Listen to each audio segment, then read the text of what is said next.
এসেছি আমি চৈতালি হোম কুকিংয়ে আবার একটা নতুন রেসিপি নিয়ে। আজকের নতুন রেসিপির নাম রুই মাছের ডিমের পকোড়া। আমি ডিমের পকোড়াটা কিভাবে বানাবো, আমি কি নিয়ে তৈরিটা করবো পকোড়াটা, আমি সেইভাবে সব মশলা আমি দেখিয়ে দিচ্ছি এক এক করে। প্রথমে নিয়েছি রুই মাছের ডিম। এখানে রয়েছে চালের গুঁড়ো, বেসন, লাল লঙ্কার গুঁড়ো, লবণ, হলুদ। এখানে নিয়েছি কাঁচা লঙ্কা কুচি, রসুন কুচি, পেঁয়াজ কুচি, আদা কুচি, টমেটো কুচি, আর এখানে অল্প একটু কারি পাতা নিয়েছি। এরপর আমি রুই মাছের ডিমটা মাখিয়ে নিচ্ছি। প্রথমে আমি মাছের ডিমটা নিয়ে নিলাম, তারপর দেব রসুন কুচি, লঙ্কা কুচি, পেঁয়াজ কুচি, আদা কুচি, টমেটো কুচি, কারি পাতাটাও দিয়ে দিলাম।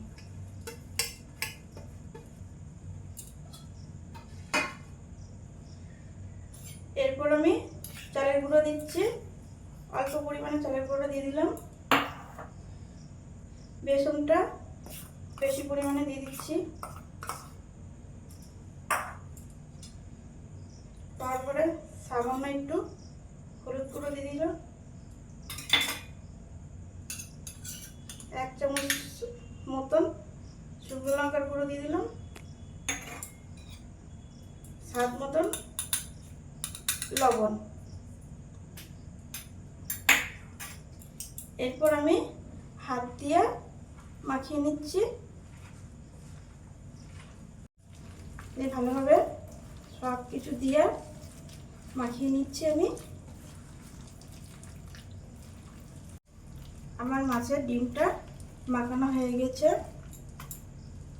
এরপর আমি রেখে দিচ্ছি একটা ঢাকনি চাপা দিয়ে। এরপর আমি 10 থেকে 15 মিনিট পর আমি আসছি। 10 মিনিট হয়ে গেছে, আমি ঢেকে রেখেছিলাম।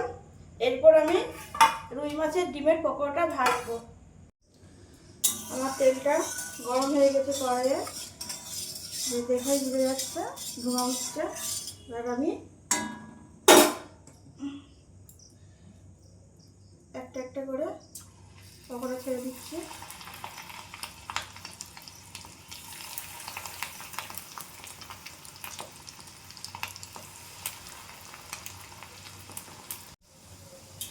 এরপর আমি আস্তে আস্তে একটু একটু করে নাড়া দিয়ে নিচ্ছি। পকোড়াগুলোকে উলট পালট করে উঠিয়ে ভেজে নিচ্ছি।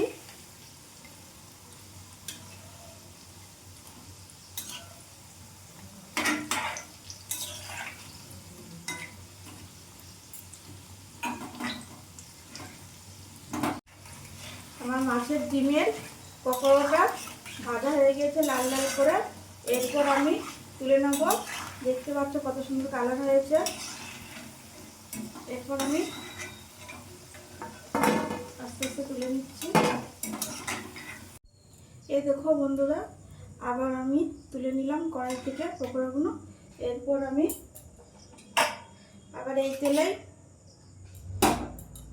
একটা একটা করে ভেজে নেব।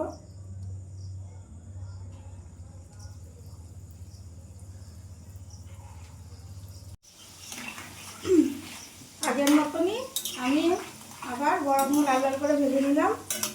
এরপর আমি তুলে নিচ্ছি।